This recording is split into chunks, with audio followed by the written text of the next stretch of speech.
Hello viewers, আসসালামু আলাইকুম। Welcome to my channel Afroza শখের রান্নাঘর। ভিউয়ার্স, আজকে আমি করেছি ইফতার আইটেম ডিমের চপ। তো চলুন দেখে নেওয়া যাক আমি ডিমের চপটা কিভাবে করেছি। এখানে আমি ডিম সেদ্ধ করে নিয়েছি।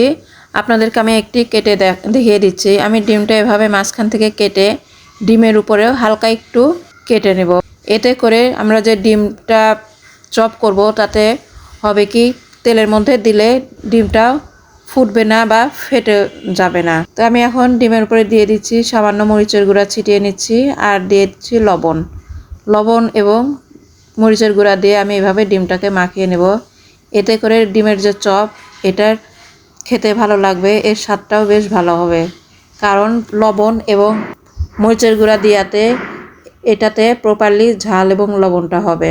এখন আমি ডিমের চপ তৈরির জন্য একটা ব্যাটার তৈরি করে নেব। নিলাম এখানে মেজারমেন্ট কাপের 1 কাপ বেসন, 2 টেবিল চামচ চালের গুঁড়া, দিলাম পরিমাণ স্বাদ মতন লবণ, মরিচের গুঁড়া, হলুদের গুঁড়া, ধনিয়ার গুঁড়া, সামান্য টালা জিরা। এখানে আমি আস্ত টালা জিরাটা ব্যবহার করেছি, আর দিয়েছি কালো জিরা।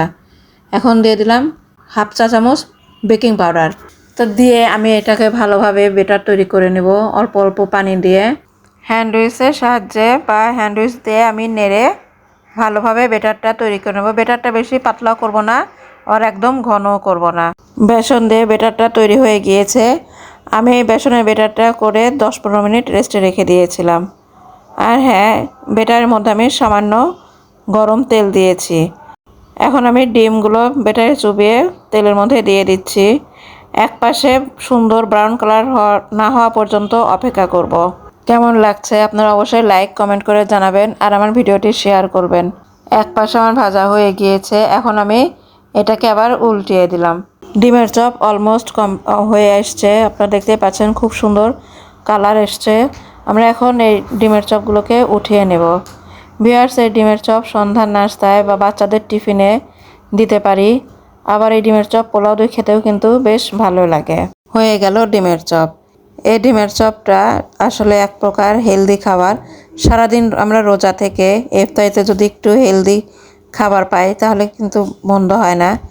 আর মোটামুটি সবাই এখন যেহেতু হেলথ সচেতন বা স্বাস্থ্য সচেতন, তাই ইফতারিতে বেশি ভাজা পোড়া না খেয়ে আমরা যদি এরকম হেলদি কোনো খাবার খাই তাহলে কিন্তু বেশ ভালোই হয়।